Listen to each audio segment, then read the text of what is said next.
had my ups and my downs. I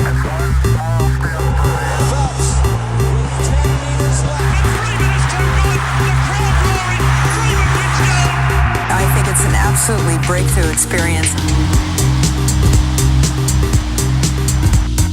Welcome to the Physical Performance Show, the show designed to inspire the pursuit of your physical best performance. I'm your host, Brad Beer. Listen in as we delve into how the world's top physical performers achieve their success, as well as the highs, the lows, and the journey of getting there. Let's get ready, set, let's go.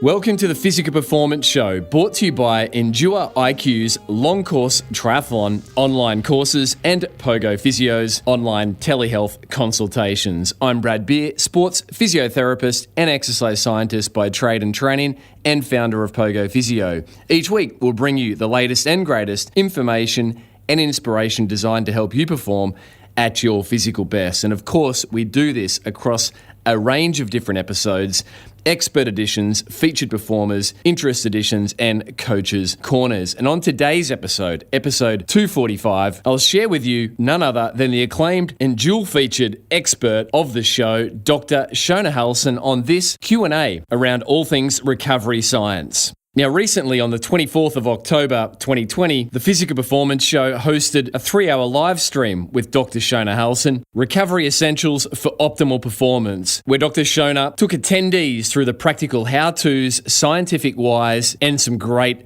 recovery science myth-busting. The Q&A section proved to be incredibly popular, with some fantastic questions being raised. So we wanted to share with you some of the terrific questions that were raised and Shona's responses. Now remember, Shona knows her stuff when it comes to recovery science. She's been touted as arguably the world's leading expert in the field of athletic recovery. Shona was the director of the Australian Olympic Committee Recovery Centre for the 2008, 2012 and 2016 Olympic Games, was the Senior Exercise Physiologist / Recovery Scientist at the Australian Institute of Sport for 15 years, and in addition to publishing in excess of 100 scientific papers in the field, Dr. Shona Halson has consulted with some of the world's most loved and well-respected brands, teams and organisations, including Nike.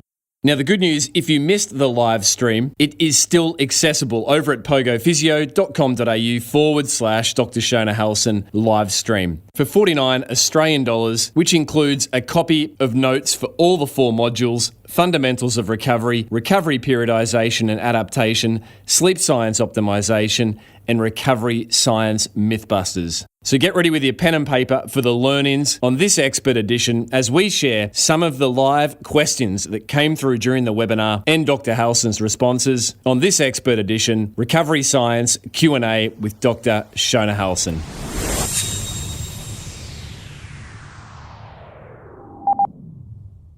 The first question was from Jackie, who asks, can we get a copy of the paper Integrated Approach to Periodization for Optimal Performance in Individual and Team Sports? Yes, and that one is actually free. That's open access. So if you Googled it, you would just find it. But I'm also happy to send a couple of those papers to you, Brad, and then you can, the sleep one and that integrated periodization one, and you can ship them out. Okay, easy. We'll get the resources out. The next question from Lucy. Are there differences between how men and women respond to different recovery protocols? And do recovery needs or protocols vary by phase of menstrual cycle? Oh, that is a fantastic question. I am one of the scientists who's guilty of not doing as much research in the female athletes, certainly worked with plenty. We think that sleep potentially is different during different phases of the cycle. In terms of recovery needs, we just absolutely don't know. There's no actual science, and I've got a student starting next year who's going to be looking just at recovery and sleep throughout the menstrual cycle in elite athletes. So unfortunately, there are a lot of claims by different people that, yes, you need different recovery, but in terms of actual evidence, there isn't.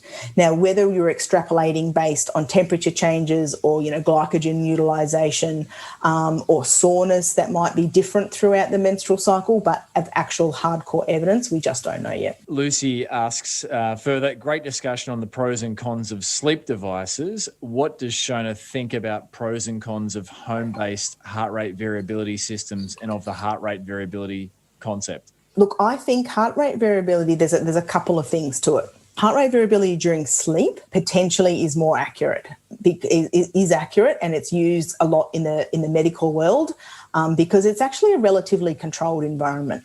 The problem with using heart rate variability when you wake up in the morning, are you waking up with an alarm? Are you waking up stressed of the day ahead? Are you doing it in a timed and controlled manner? So sometimes I find that heart rate variability measurements, I have a colleague, Dave Martin, who's probably the smartest, funniest man I've ever met. He says heart rate variability to him is like astrology.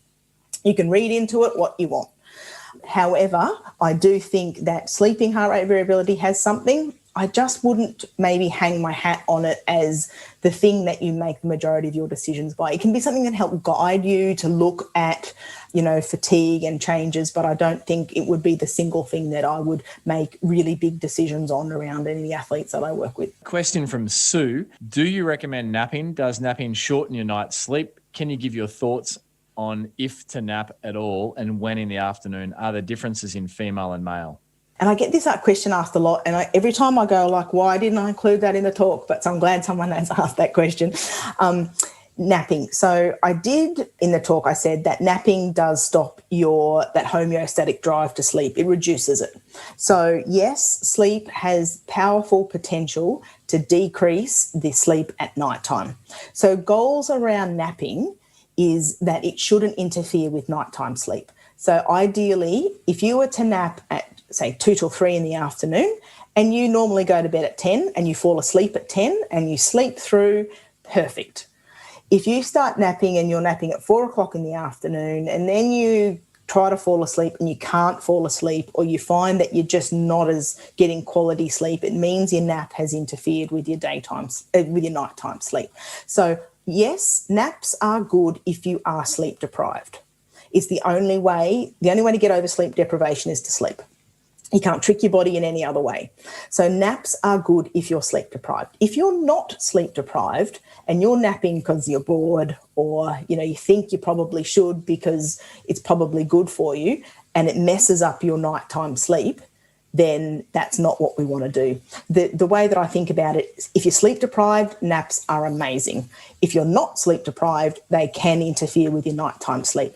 General recommendations are not to nap after 3 in the afternoon, because what will happen then potentially is you'll just go to bed really late. Duration of nap should match how sleep deprived you are. So, for example, working with swimmers, they might nap for an hour. Some of the swimmers I work with napped for an hour and a half in the morning. So they'd do a training session, do the gym, and then nap before lunch. And that was perfect because they had so much time before their nighttime sleep that they didn't mess their sleep up. Ideally, if you don't nap for probably more than an hour, probably not later than 2 or 3 in the afternoon would be some really general guidelines, but don't nap if you're not sleep deprived. Shona, Bree asks, has the athlete sleep behaviour questionnaire been tested for the ceiling effect? Yeah, actually, no, it hasn't. It is a good question. I think, what we see with some athletes is, and I think if I'm interpreting this question correctly, is that, sometimes we have athletes that are just, they're really good at everything, or they're always getting certain scores, or they keep consistent scores. Some athletes, they always say, I'm always a 5. They never deviate out of 5 out of 10, but we haven't. We've just published that questionnaire not that long ago, and a lot of people have have used it as just a descriptive way of looking at how athletes sleep. Foxwig asks, great names. There's always some great names. Love it. Travel to Perth the day before the game or the day of the game, pros and cons. Haven't won in Perth and not often in New Zealand over many years. So wondering if travel schedule change may help because of the lack of the first night sleep issues and the time zone change. Many thanks. There's 2 things when you travel. There's travel fatigue and there's jet lag. Travel fatigue is just the consequence of being on a plane, being in a cramped, yuck environment. And you're going to get that regardless. Now, the thing is that you may have players who are tall players or big players, and they're stuck in economy. and they come off the plane and they're just really uncomfortable and they feel flat. And so that's why a lot of people will actually travel the day before. If I'm travelling to Perth often and it's the day before, I'll often stay, depending on when the game is played, I'll stay on East Coast time rather than try to adjust, just let them sleep whenever they sleep rather than adjusting. It is complicated because westward travel is easier than eastward travel. Eastward travel in terms of adjusting to time zones. So the reason for that is when you travel west, what you're asking the body to do is go to bed a bit later. So your body clock is just staying up a bit later. So instead of Perth time, say it's 3 hours different, you normally go to bed at 10. You're asking the body to go to bed at 1 in the morning. Most people can push through and stay awake later. When you're traveling east, what you're asking the body to do is go to bed 3 hours earlier. And if you normally go to bed at 10, it's like asking the body to go to bed at 7, and it's not up for it. So what usually happens is you stay up to your normal time and you get much less sleep. So if I'm travelling to Perth and the jet lag is much worse usually than travelling back to the East Coast. So the factors to consider are direction of travel, time of game, time of flight. You know, if you have to travel across to Perth on that day, how early are you asking the players to get up to make it across to there to have sufficient time? So I think there's a lot of factors in there. My general feeling about it, without knowing all the logistics, would be to go the day before and stay on East Coast time if you're flying back the next day. Brody asks, he seconds the heart rate variability question. Does the current literature support heart rate variability data for recovery and cumulative and the accumulation of mental stress? It doesn't, not because there's anything wrong. It's because it hasn't been looked at. And so I think it's just a big black box. I don't think we really understand. And look, I think the other thing, so one of the things that I did for my PhD a lot of years ago now, was I looked at overtraining and I used heart rate variability throughout and I was looking at all these things to predict when an athlete became excessively fatigued and overtrained. And heart rate variability, and I did it properly with ECG, I did it controlled where, you know, they lay down, they stood up, I did the full orthostatic test, and it didn't predict anything. Some of the riders, their heart rate variability got better, some got worse, and it didn't predict their performance at all. So I've always been a little bit sceptical, but I know there are really good people out there who do good heart rate variability work, who do really believe in it. I just haven't probably explored that world for a little while now. So thanks, Shona. Stephen asks, how does recovery differ when we age, e.g. 57-year-old serious recreational trail runner? Asking for a friend. Yeah, look, the one thing that we know does change is sleep does change as we age. It gets worse. We get less deep sleep. But being a recreational runner helps that. It helps us get deep sleep typically. So that's a good thing. So typically we find as you age, you get less sleep, which makes people feel a bit tired. They get less deep sleep, so they need to sleep longer. So that's where sort of sleep comes in as people age. From a recovery perspective, again, there's not a huge amount of science. My experience working, and these are probably older athletes that are at the sort of elite level, and yes, I have found that they do believe they require more recovery. They do feel like they need a little bit more. Things get a little bit harder. They may have that of the background with a bit more, injury prone, have a bit more niggles. So they just feel like things are a little bit harder. So my general thoughts are that maybe as we age, we potentially need a little bit more recovery. Elaine asks, what's the evidence on effective sleep or lack of it on training adaptations, especially thinking about those early morning runs, swims, which often result in substantially less sleep because most amateur athletes won't go to bed at 9 or 10 when they have to get up at 5:30 to get a run swim in before work? Yeah, another awesome question. And that's the challenging thing of when amateur athletes have to work or even athletes with a school, and, it can become really hard. And it's interesting because when we talk about, ice baths are bad for adaptation, so let's make sure that, because you might get too much recovery. We never say that about sleep. We never say, oh, maybe we should take away your sleep so you enhance adaptation, because we know that it's so bad. Sleep deprivation is actually so bad for our overall health, not just our performance. So I think that, the research from a chronic perspective around chronic sleep restriction, it is not great in terms of our health and performance. We don't have as much information on performance. A lot of the work's done in health, but it does seem that what happens is as you get less sleep for a period of time, you get fatigued, but your brain kind of normalizes it. It just becomes, this is sort of normal for me. But if you were to measure aspects of your performance, quite often it goes down. And so your performance levels kind of drop. So I do know, I understand that it's a massive challenge around balancing training and sleep. And my philosophy around it is that just listen, that if you get to the point where you just are feeling exhausted and you're feeling like the wheels are coming off, you're getting sick a lot, you might be getting injured, you can't get through the day without sleeping, then for a block of time, let's just prioritise sleep. Because I know, you want to exercise, and exercise is so brilliant for your health, and you don't want to go, well, I'm not going to exercise so I can sleep. But the idea is if you start to get in a hole, rein back the exercise, bump up the sleep again, and try to come out of that hole. Or know when you kind of, I know for me, if I get less than 8 hours, I'm not great. So kind of know what you need and try to go for that. You're listening to Associate Professor Shona Halson on this Expert Edition Recovery Science Q&A.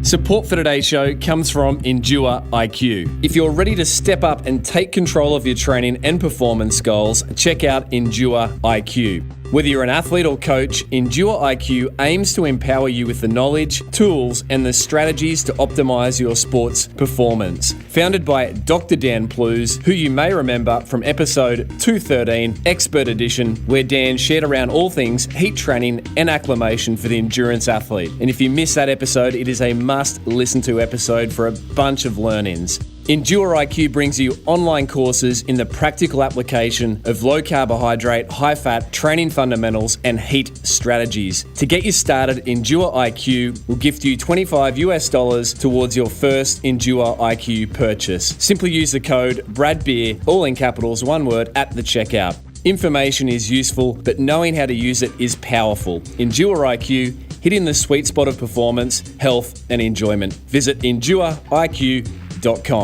Support for today's show also comes from Pogo Physio's online telehealth consultations. If you are an endurance athlete or runner looking to get on top of a bone, tendon or joint related concern, then our 45-minute award-winning telehealth consultations are an ideal platform no matter where you are in the world. To schedule your 45-minute online telehealth consultation with myself or any of the Pogo Physio team, simply jump over to pogophysio.com.au/telehealth. For now, let's jump back with this week's Expert Edition, Dr. Shona Halson Recovery Science Q&A.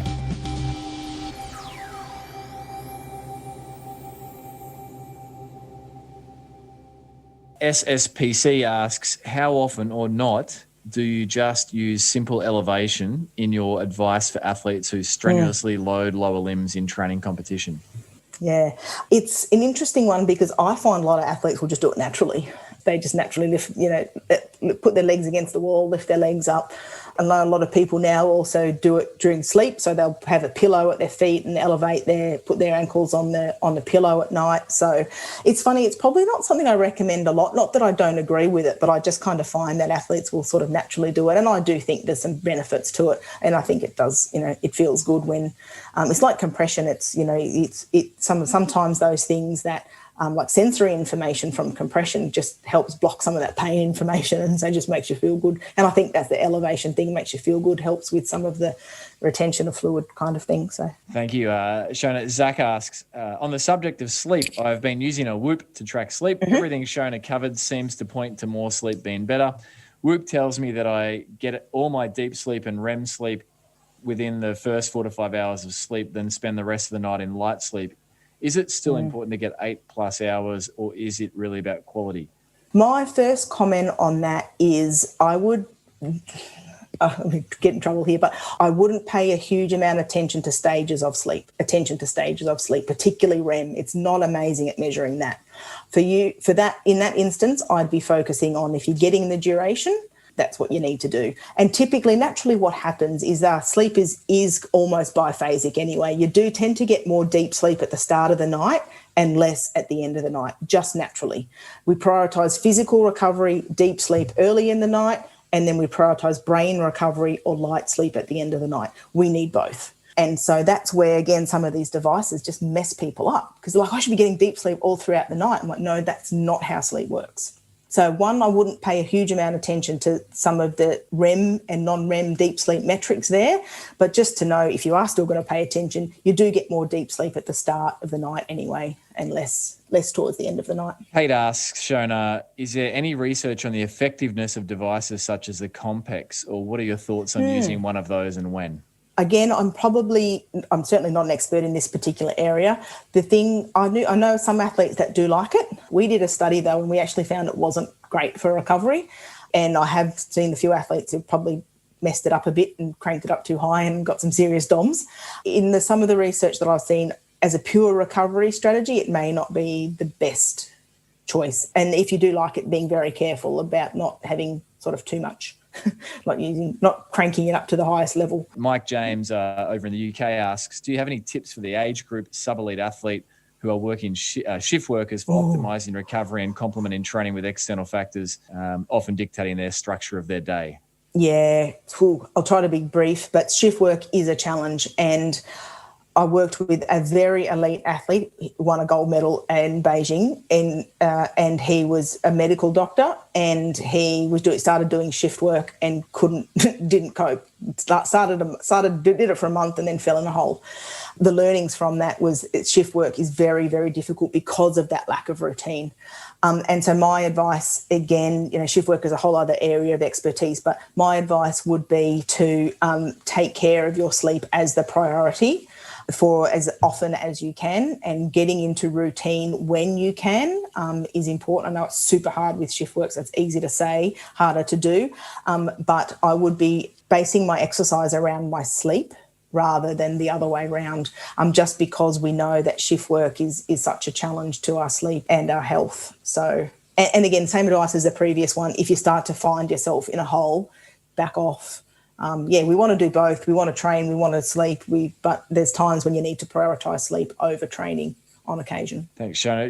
Shona, Christina asks, thoughts on how to know if/when to prioritise sleep over training? I think actually this might just pick up with where you just left off. E.g., is there ever a time when someone should skip or move a training session to sleep instead? Yeah, I think there definitely is. There are times, and when people, you know yourself, your quality of your training's not great, and maybe you still go out for a training session, but maybe it's shorter and not as high, quality or not as higher intensity. And when I see my background was overtraining, and the athletes that I've ever worked with who've been overtrained, it has not been about the amount of training, it's been about the lack of sleep. Shift workers, people who are highly stressed and don't sleep, deaths in families, that's when people get overtrained. And so there is this theory that you can't overtrain, you can just under-recover. And so I think paying attention to things and knowing what are the first signs. Like for me, it's a sore throat. I know if I get a sore throat, I just need to sleep and it's gone. So people will have maybe their own little things where they go, okay, now it's time to really prioritise my sleep, look for those habits. But yeah, I think sometimes a day off is better than, and you don't lose any, what do you lose really? Fitness, nothing with a day off. You're probably going to get better because you're less tired. More adaptation. And Shona, talking about adaptations, let's see if we can push you for some acute adaptations here and go for 4 questions in about 2 or 3 minutes. Are you ready? Yeah, I'm good. All right, here we go. Zach asks, also, is there any truth to the coach's advice that doing anaerobic work like a strength session can or will help your aerobic system recover? Oh, I'm not sure if I completely understand that question. I do know team sports who have muscle damage will often do a really light, slow resistance training session the next morning, and there seems to be some evidence that may help the recovery process but not heavy weights session at all, long, slow sessions. Bree asks, can we be confident in applying the findings of all the research in the elite population to recreational athletes? Yeah, maybe not. It's a really good question. I'm not sure. I think there are some things where it becomes more important, and then there's others where the elites need more recovery. But I think things like sleep, practically, all the same. For the non-elite population, I think it becomes even more important to focus on the base, the good nutrition, the good rest. Yeah, fragmented sleep is not ideal, but it does depend how quickly you get back to sleep. Some people wake up and they're really awake. Others, they wake up and they can just go straight back to sleep. So the general rule is if you've got lots of fragmented sleep, you need to sleep longer. Sometimes people that sleep short, their quality is really good and they're just out. So I think, and I probably should say this too, the way that to know if you've had enough sleep, because no one can tell you, the only you can actually work it out yourself, is how you feel in the morning within an hour of waking, without coffee, ideally, and how do you get through the day. If you wake up and by 11 o'clock you still feel exhausted, or you get to 3 or 4 o'clock during the day and you cannot keep your eyes open, you probably haven't had enough sleep. Final question, Shona. Lucy, finally, there used to be a big push on getting protein in within 20 minutes of a hard session before that sweat dries. Others say only important if exercising again within 12 hours. What are Shona's thoughts? Yeah, I think protein's a little bit different to carbs where, carbs is sort of more dependent on the time of when you're next exercising. I think that protein can be really good, getting it in early for the muscle recovery and muscle repair, depending on the type of exercise that you've done. So, yeah, it seems like smaller doses over time can be quite good. And also protein before and protein during if you can do it as well. And I think it's important to understand, first of all, the model, the way that the process of sleep, and this is called the 2-process model. And there's essentially 2 things that go on to cause us to have this drive to sleep, which happens, peak, 9, 10, peak of sleepiness. So what happens is there's a homeostatic drive and there's a circadian drive. So the homeostatic drive is just how long you've been awake for. So the longer you've been awake for, the more drive to sleep you have. And that's why if we nap in the afternoon, too long, too deep, too late in the day, it decreases that propensity or that drive to sleep. Interestingly, what happens when we've been awake for long periods of time, there's a chemical in the brain called adenosine and it builds up. You get to the end of the day and your adenosine builds up and you get sleepy. But if you have a nap, like I was saying, that can clear out some of the adenosine. The other thing, anyone who knows anything about caffeine knows that it acts on adenosine receptors, which is why it makes us feel awake, but not for long. So one of the things I always say is people are always trying to hack their sleep. And I'm like, if you're sleep deprived, the only thing that you can do to fix it is sleep. Caffeine might help you for a short period of time, but it doesn't solve the problem. The other thing that happens as are awake during the day and then as we sleep is we have a circadian rhythm. And that's controlled by our body clock in the brain. So what happens is these 2 processes get closer and closer together here. We have a drive to sleep. We clear everything out of the brain, we get refreshed, and then we start the day again. But what I want to talk to you about is there's things we do to mess up this homeostatic drive, like napping and sleep, and there are things we do to mess up our body clock. So you can see this is the brain here. Our eyes are attached through nerves to the brain, and light very much messes up our body clock. And we're pretty good at messing up our body clock with light through phones and computers. So we can mess up our body clock by waking up too early, alarm clock use, elite athletes, swimmers, rowers, triathletes, getting up really early when you should be sleeping still, artificial light at night. As I said, SCN is the suprachiasmatic nucleus. That's our body clock. It's attached to the eyes. And so what we do is we get, and that suprachiasmatic nucleus, that body clock, is associated or linked to the pineal gland. And what's released from the pineal gland? Melatonin. So no surprise that when it's dark, we feel sleepy. When it's light, we don't. But as humans, we're pretty good at messing around with that and getting some light in the morning, getting some light at night when we shouldn't have it. That's why light is the best way to adjust to jet lag, because light and dark tells you when you should be asleep and sleep and awake. So it can be really, really good for that. A lot of our peripheral clocks, our immune cells run on a peripheral clock, on our body clock. So what happens is, we mess up our body clock. We can have issues with our immune system. We can have issues with hormones. We can have all kinds of issues with our metabolism, with our brain in particular. So we do lots of things that influence this body clock in a negative way. So when we look, I could literally do 3 hours on why sleep is important, what parts of the body it affects. We're getting such good science on it because, sleep is just one of the most important aspects for our well-being. It's super important for the brain, memory, learning, decision-making, reaction time. If you're trying to teach someone something new and they're sleep deprived, really hard. If you want someone to remember what you've just taught them, and they're sleep deprived, really hard. So having people nap after they've learnt something, after you've taught them something, getting people to make sure that they're, if you've got to do a hard session in the afternoon, example is NFL players, right? They watch hours and hours and hours of video a day. And these guys are just sleep deprived and they're knocking down the coffee to keep them awake. And I would question how much they take in because they're sleep deprived, because they have such early starts, because they have to watch so much video.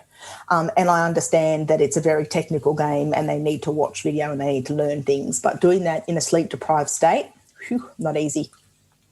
Mood, anxiety, depression, regulating our emotion, really important. We know that stressed and anxious people don't sleep well. We also know if you've got anxiety and depression, you're also less likely to sleep. You're also more prone. So if you sleep poorly, you're more likely to have increased mood disturbance. So the direction is both ways. Talked about the immune system before. Body says get sick. Let's help you. You need to sleep and recover. Lots of interesting things about metabolism, especially in kids. We're staying up later and later, so we've got more time to eat. But also it affects some of these hormones that tell us whether we're hungry or whether we're full, and maybe some evidence now around the gut microbiome. And, of course, when you're talking to professional team sport athletes, especially the men, about recovery and why they should sleep, when you start talking about testosterone and the positive effects and the release of some of these really important hormones during sleep, you kind of get some interest. We do have some information that if you sleep less or you sleep more, it can affect your performance. So it's not just, I'm coming in as mum telling the young kids that they really need to get some sleep. I give them some of the performance information. Now, some of the science talks about total sleep deprivation. That's just 24 hours of staying awake. Now, that research is interesting mechanistically, but we don't see that very often in athletes. Yes, they might stay awake 24 hours, but not before a major competition. Typically. What we see more is shorter bouts of sleep restriction where you may be sleeping a few hours less each night. And then there's a little bit of research in sleep extension, not much.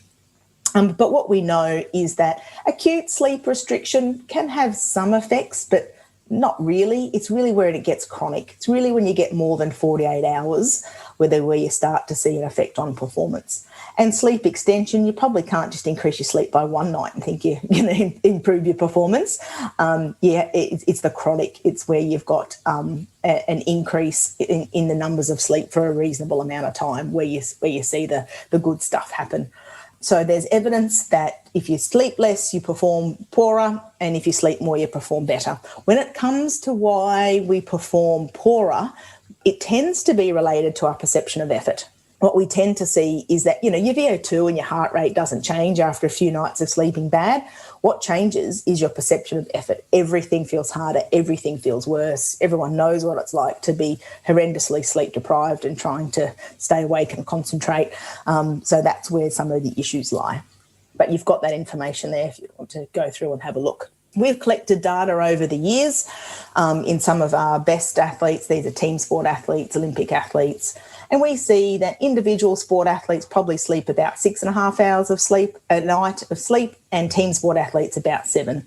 Team sport athletes sleep probably a little more because we don't wake them up so early. We wake individual athletes up like swimmers, rowers and cyclists.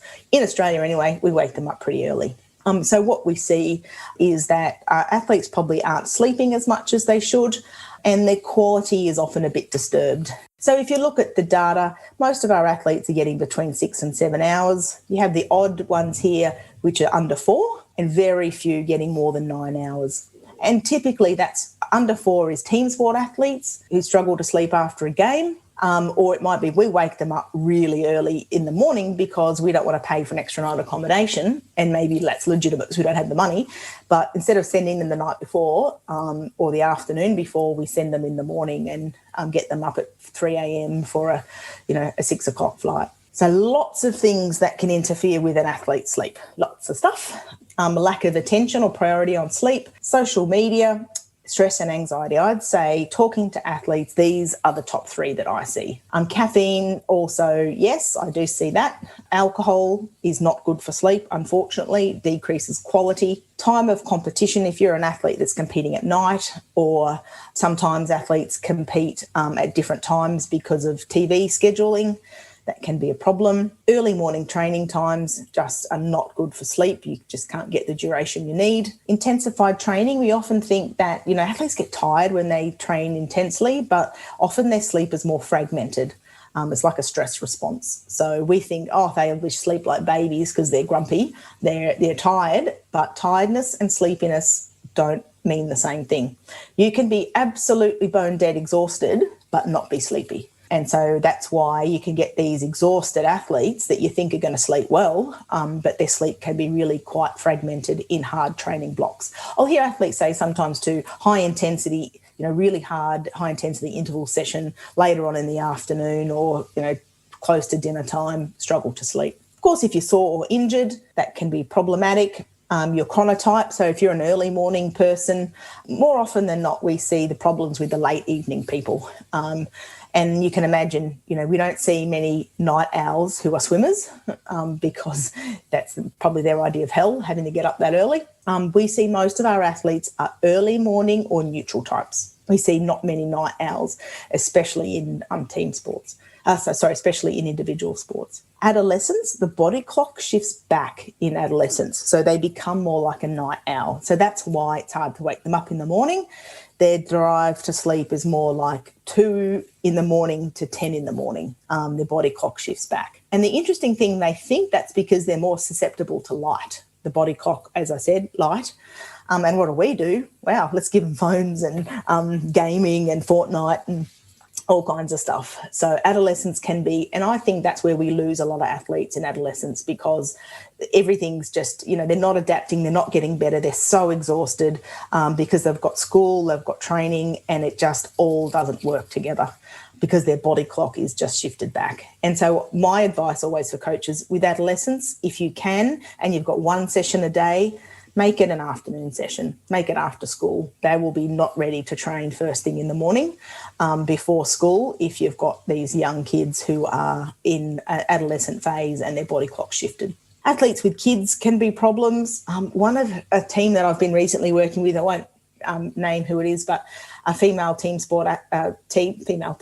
and the number of players who have dogs and cats and pets that sleep in their bed with them. And they're like, the dog wakes me up. I'm like, it's probably not a good idea. Not my job to tell them that they can or can't, but just to say that, your sleep's getting disturbed by having pets in the bedroom and particularly in the bed. Jet lag, of course, when we can travel again, and just being in a foreign environment. First night effect, sharing rooms. Anyone who's been in Olympic Village, sharing two, there's usually 2 to a room, sometimes 3, little single beds. Lots of athletes, lots of noise, not a great environment for getting good sleep. Effective early training schedule. So this is looking at a range, again, a whole stack of athletes. And we looked at whether the start of the first training session was between 5 and 6 in the morning or between 6 and 7 in the morning. And you can see that if they're starting training between 5 and 6 in the morning, they're getting less than 5 hours of sleep. I often think the important thing is not the time that the athlete has to start training. The important thing is the time that they have to wake up. If they have to travel, if they have to eat, there's all kinds of things that an athlete may need to do before they actually get to training. And so if we've got these ridiculous early training times, it's just hard to get the duration, especially if you're training in the evening or you've got study or you've got work, then it can become a real problem. This is a study that we did with swimmers. These were swimmers that were just preparing for Beijing. And I like this study because I think it tells a couple of interesting stories. So these rectangles here, the clear open ones, that's bedtime here and wake time here. So this is how much sleep they're getting across a 2-week block. The black rectangles here and here are training sessions. And these grey shaded blocks are napping, how many athletes napped and for how long. So the thing that I'm sure sticks out for everyone is these 2 sleeps here on the weekend. They have Sundays off. So what happens? Bedtime at midnight, pretty consistently, bedtime at midnight here. This is waking at about 11, but this is a standard deviation. This here is 2 o'clock in the afternoon. So this is not shift work, but it's not a normal pattern. Consistency of bed and wake time is really important. The other fun thing that you see, 2 other fun things that I got from this is they were waking up on average 12 minutes before the start of their training session.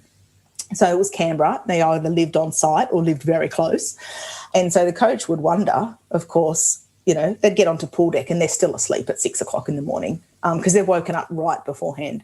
You can't tell me they've had the nutrition that they've needed. You can't tell me they're ready to do a good session when you wake up that close. And they wake up that close because they're probably going to bed too late.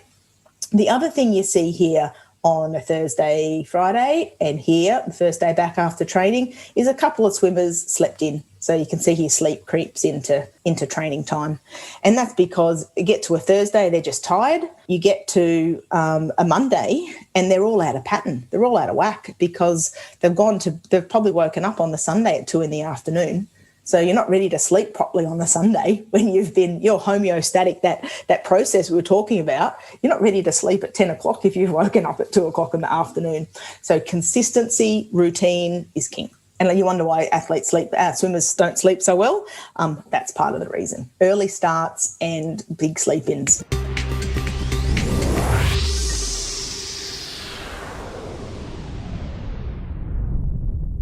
So there you have it, another expert edition of the Physical Performance Show. And I hope you took some learnings away from Dr. Shona Halson's answers to some of those terrific questions that were posed during the recent 3-hour live stream event. Now, the good news is we have some live stream events planned for 2021. Stay tuned for further details. And if this Q&A piqued your interest around accessing the full live stream post-event recording and a copy of all of the 4 modules notes by way of PDF, then the good news is for 49 Australian dollars, you can jump over to pogophysio.com.au/Dr. Shona Halson livestream, and there you can access the full recording.